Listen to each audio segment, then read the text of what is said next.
తెలంగాణ మహాసునామీ అఖండ విజయం సాధించిన మహాయుతి చతికిలపడ్డ ఇండియా కూటమి కాంగ్రెస్ను లైట్ తీసుకున్న మహారాష్ట్ర కూటమికి షాక్ ఇచ్చిన మరాఠీలు అంచెలను తలకిందులు చేసిన ఎన్డీఏ కమలం పార్టీకి చారిత్రక విజయం షిందే శివసేనకు మరాఠీల పూర్తి మద్దతు అజిత్ పవార్ పార్టీకి పట్టంగట్టిన ఓటర్లు ఎంఐఎం ఖాతాలో ఒక సీటు సీఎం రేస్లో షిందే దేవేంద్ర ఫడ్నీస్ నేడు సీఎంపై నిర్ణయం మహారాష్ట్రలో మహాయుతి అద్భుతమైన విజయాన్ని సాధించింది.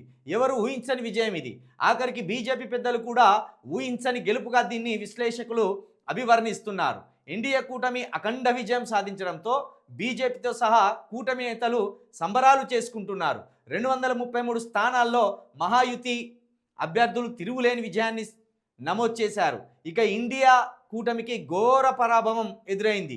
49 స్థానాలకే మహావికాస్ అంగాడి పరిమితమైంది. 2019 ఎన్నికల్లో పోల్చుకుంటే ఆ కూటమిలోని పార్టీల గ్రాఫ్ దారుణంగా పడిపోయింది.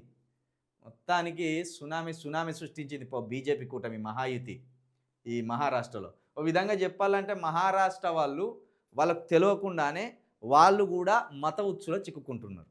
నిజంగా మహారాష్ట్ర అంటే ఒక విప్లవాత్మకమైన చరిత్ర ఉన్న నేలనే.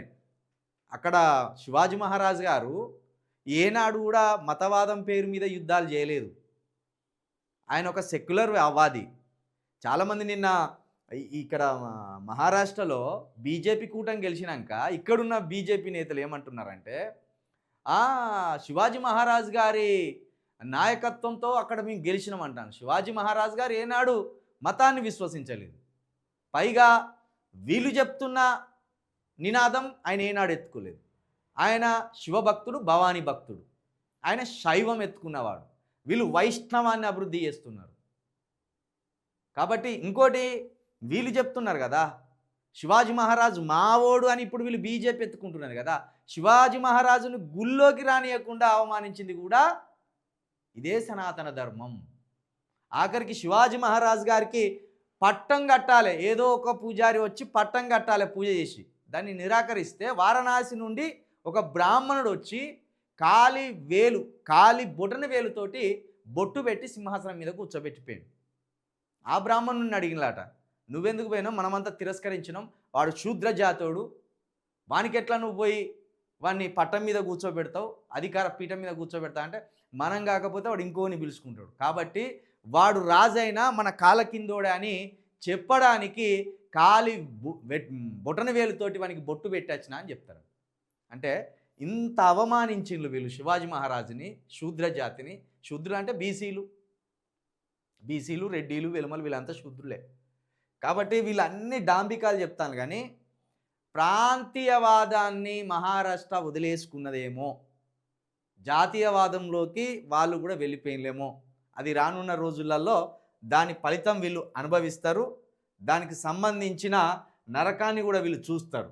ఇక 2024 అసెంబ్లీ ఫలితాలు ఎన్డీఏ 223 స్థానాలు గెలిచింది. ఇండియా కూటమి వచ్చేసి 49 స్థానాలు గెలిచింది. ఇతరులు 6 స్థానాలు. ఇండియా కూటమి 2024లో 132 స్థానాలు, ఓట్ షేర్ వచ్చేసి 26.46%. 2019లో 105 వచ్చింది. అంటే పెరిగింది, సీట్లు పెరిగినాయి. ఎస్హెచ్ఎస్ 57 సీట్లు వస్తే 12.20% వస్తే ఇప్పుడు పెరిగినాయి. మళ్ళీ 10 స్థానాలు వీళ్ళకి పెరిగినాయి. మొత్తానికి మరి పార్లమెంట్ ఎన్నికల్లోనేమో బీజేపీని అంత ఆదరించలేదు వీళ్ళు మహారాష్ట్రలో. అసెంబ్లీ ఎన్నికల కాడికి వచ్చే వారికేమో బీజేపీ కూటమికి అనూహ్యమైన విజయం సాధించింది. మరి ఈ ఈవీఎం మిషన్ల పనితనమేనా దేనివల్ల ఇంత ప్రభంజనం సృష్టించింది మహారాష్ట్రలో బీజేపీ కూటమి? పైగా అక్కడ ఎంఐఎం పార్టీ ఇది శివసేన పార్టీని చీల్చి శివసేన పార్టీ నుండే గీనే షిండే అన్నటైనను కొని లాగేసి ప్రభుత్వాన్ని పడేసి వీళ్ళ మద్దతుతోటి ఈ షిందేని అక్కడ ముఖ్యమంత్రిని చేసిండు గతంలో. మరి ఆ వ్యతిరేకత కూడా ఏం కనబడలేదు. మొత్తానికి వీళ్ళకే మరి ఒక చారిత్రాత్మకమైన విజయాన్ని అయితే అక్కడ మహారాష్ట్ర వాళ్ళు కట్టబెట్టడం, మరి ఇది దేనికి సంకేతం? మరాఠీల చరిత్రను మరాఠీలే బొందబెట్టుకుంటున్నారు అంతే.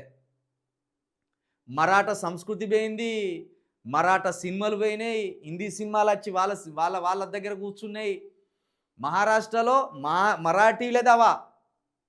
ఇప్పుడు వీళ్ళు చెప్తున్నా శివాజీ మహారాజు మరాఠీయుడు, మరాఠ్ మహారాజు అయినే.